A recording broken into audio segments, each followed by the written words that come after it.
Latest chika, during a candid interview sa isang mosang, Donnie Pangilinan revealed her thoughts on love and finding the right partner. When asked if he has met his princess, Donnie admitted, "Feeling ko naman, sana." And Don explained that while his partner may not be perfect in every way, but is perfect for him.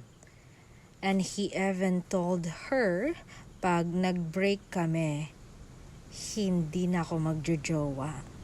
Emphasizing how rare and valuable he finds their relationship. According to him, true love is marked by a sense of certainty. When you meet someone who feels like the one, you just know.